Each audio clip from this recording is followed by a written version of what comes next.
before we get started with today's video, I want to tell you guys about an awesome company that is helping out with one of the biggest issues that faces all rideshare drivers as well as gig economy workers in general. And what is that issue? It's the issue that if you're not working, you're not getting paid. And no company has taken care of that yet so far until now. Cover. You can check them out in the video description below. There's a link there. If you're sick, if you're injured, or if you're in an accident, your car's in the shop, any of those things, Cover has you covered up to 80% of your income, and they pay out the same day. So for a free 30-day trial with Cover, click on the link in the video description below. All right, let's get on with today's video. Hey everyone, welcome back to the Rideshare Hub. Jacob Letman here. Thanks for being here, and it's actually been a little bit since I've been on the channel, and I'm going to talk about why that is today, and it directly relates to everything to do with rideshare driving. So, yeah, anyway, I'm back, and it feels good to be back. Thanks for keeping up on the channel. Thanks for being here. If you haven't subscribed to the channel yet, go ahead and do so now. And what are we talking about today? Well, we're talking about what to do if you get into an accident as a rideshare driver. And so that's exactly what happened to me. It was July 31st, and which was just a little over 2 months ago now. I was driving to go and get a haircut, and I just pulled in the parking lot, and I was literally probably 100 yards away from the front door of where I was getting my haircut at. And as I turn into this parking lot, I see a car coming from my right, which was still pretty far away. And there was an intersection where we're going to go past each other, no stop sign or anything. So I see him, and then I look left, and the next thing I know, boom! Guy smashes into my Mazda on the passenger side, and I go spinning around. I slammed into the left side of my car and then went back right really hard. Airbag deployed from the passenger side window, which my head actually hit. Wind was knocked out of me. I couldn't breathe. And crazy safety feature on the Mazda, my car dialed 911 right away, and they picked up like that. So seriously, by the time my car stopped moving, 911 was already on the phone with me, and I couldn't talk because I couldn't breathe. Wind was knocked out of me too hard. Crazy enough, there was a guy walking past me as I turned in, and he just missed getting hit by, I don't even know, just inches probably. So he saw it happen. He came and checked on me, and then he was talking to 911 for me. And I was in a lot of pain. At first I was like, did I crack my ribs? Couldn't breathe. My neck and back hurt really bad. And the other driver was fine. It was an older gentleman. He was in a Buick SUV, which was a lot bigger, a lot sturdier than my Mazda. Anyway, crashed, just smushed in the side of the Mazda. So then paramedics showed up, cops showed up. Long story short, I ended up took my first ambulance ride to the hospital. And the reason being is because I was like, well, I'm not at fault for this. And my girlfriend, she had been in an accident where she got hit from behind. And at first she felt okay, but then later that night, she was in a lot of pain. And turned out she had a major concussion, and that lasted with her for a long time. So anyway, I knew I was pretty banged up. My ribs hurt really bad. My back was hurting. I didn't necessarily have to go in the ambulance, but I was like, I might as well. So I did, and nothing was broken. They took a bunch of x-rays and stuff, so that was good. I've been doing physical therapy now and going to a chiropractor since then. So let's see, all of August basically and all of September. which I'm finally starting to get back to normal. Honestly, at first, my neck and upper back was messed up, and then my lower back was giving me a lot of pain. And for those of you that do know me, I'm also a golfer, so it's very hard to golf with a bad back. Anyway, doing a lot better now. And that's the gist of what happened. Now, why am I bringing this up? Because if you're not working rideshare, right, or if you're not working your gig, economy jobs, food delivery, etc., then you're not getting paid, right? And so I wasn't making any money. Fortunately, I've been on unemployment this whole time, so I'm still on unemployment and not getting very much from that, only $117 a week, but it's better than nothing. Had I not been on unemployment, right, I'd just be shit out of luck. So, crazy deal. Here are some things that I've learned from the whole process that I want to share with you. You're like, get to a point with this. Let's make it relevant. Okay, so the first thing, right, I just want to talk you through the whole process. So my car got smashed, 2015 Mazda 3, 150,000 miles. Kelly Blue booked at, we'll say about $7,000. I took phenomenal care of it, but it had kind of high mileage.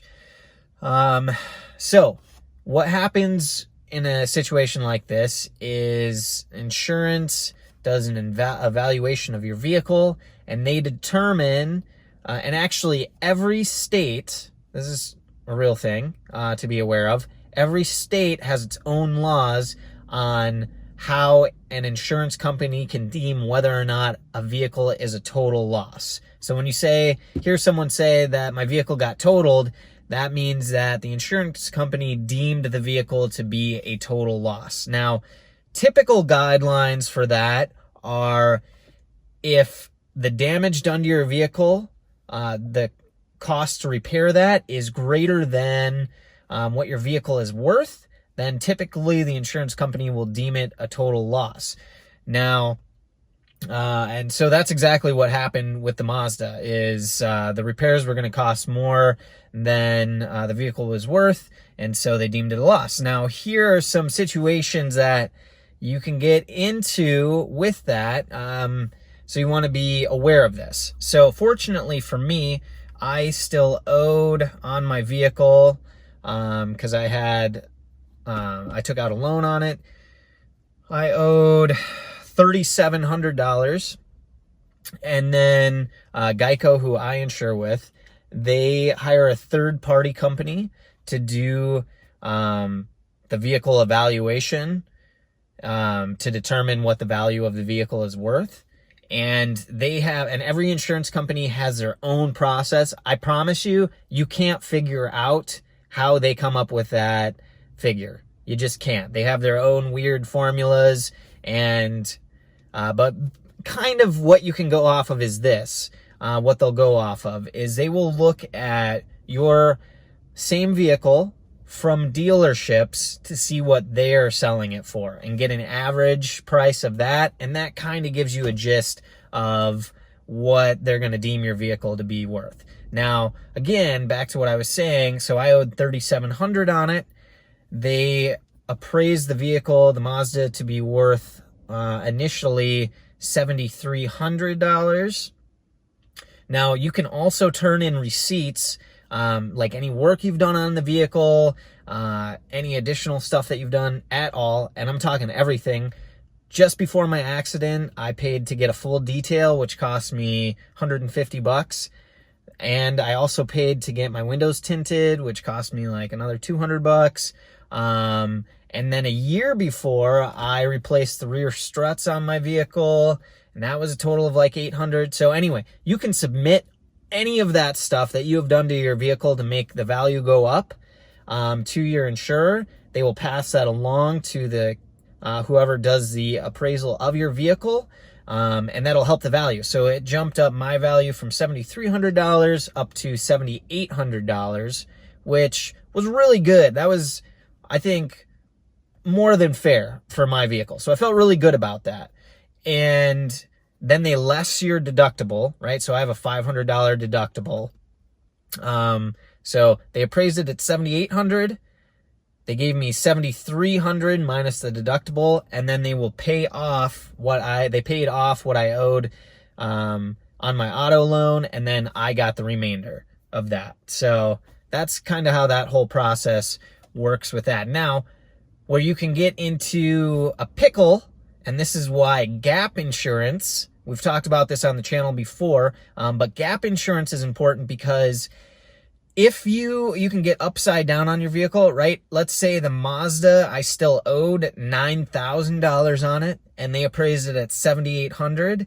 Well, they will pay the $7,800 to my lien holder, or who holds my auto loan, and then I would still owe another $1,200 to make good on that loan. So just because your vehicle is less than what you owe on the vehicle, you don't get out of that. You still have to pay off the loan.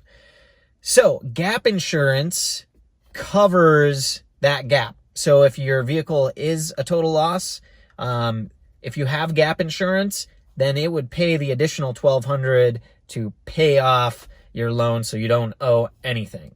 So usually what they say about gap insurance, and talking to my best friend, Jerome Hammock, who is a State Farm insurance agent, what you want to look at with that is usually if you hold gap insurance just for a few years until your vehicle is worth more than what you owe on it, then you can drop gap insurance. So basically, if you buy a nicer vehicle, you're just kind of protecting yourself until that vehicle is worth more than what you owe on it. Hopefully that makes sense. Hopefully you're keeping up with me on that. So anyway, I did good on that. So I got a check, and then let's talk about when you should get an attorney and when you should not get an attorney in a vehicle accident. I learned a lot about this that I didn't really know. And so basically the deal on an attorney, when you want to get one, is if there are injuries, right? So if you have injuries, and I'm talking about more than like scratches, like if you're going to need some medical treatment, ongoing medical treatment, then you want to, not all 100% of the time, it's going to be at your discretion, but an attorney comes into play, especially with the medical thing. So if you do hire an attorney, this is basically how the process works, right? The attorney will speak to the insurance companies for you. I opened up a case with or an insurance claim with my insurance company as soon as the process happened, or as soon as the accident happened. And so they handled it from the car side of things, right? And I'm still actually waiting for the gentleman who hit me, his insurance company, to accept liability. It's an ongoing process. So if you hire an attorney, here's the pros and cons to it. The pros is they will negotiate on your behalf. They will talk to the other party's insurance agency, so you don't have to deal with that. And they'll negotiate because they're trying to get you the best settlement, because they get paid off of that, right? So, and they get 30% typically, or like 30, yeah, typically up to 30% is what they'll get of a settlement. Now, they don't work on the vehicle side of things. And I was confused by that at first, right? Because I was like, well, what if my insurance gives me a crap deal on what they value my car at?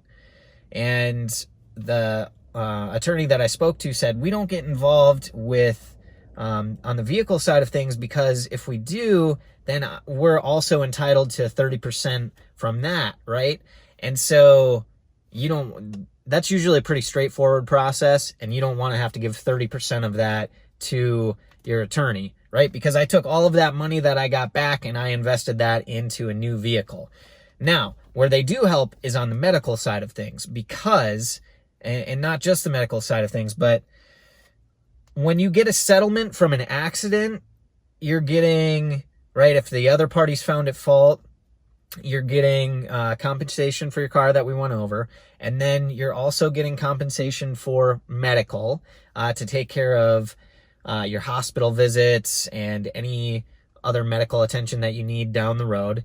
And then finally, you're getting compensated for all of the time that it took you going to those medical appointments to get back to normal. So your time and effort and energy that you spend trying to get your life back to normal, that is what your settlement is for. So you get paid for medical and then also the time on top of that. And believe me, it takes a lot of time.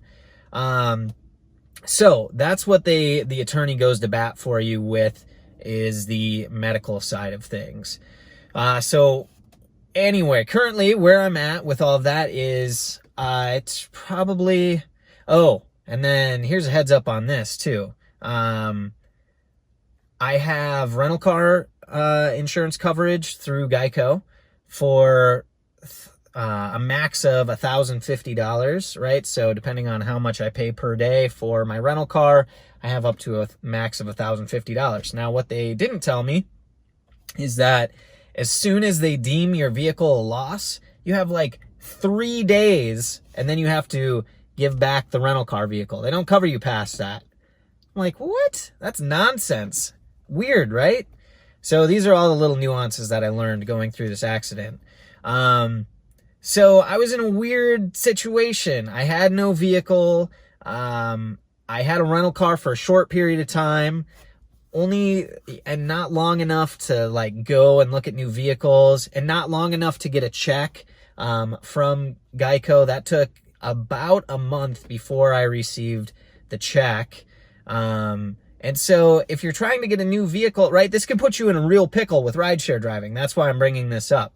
So there's a company called Cover, and you guys should really check them out because they will cover you for any if you're in an accident, right, like we're talking about, if you're injured, sick leave, any of those things. Cover will cover you up to 80% of your income, and they pay out the same day. So video description below, check out a link for Cover.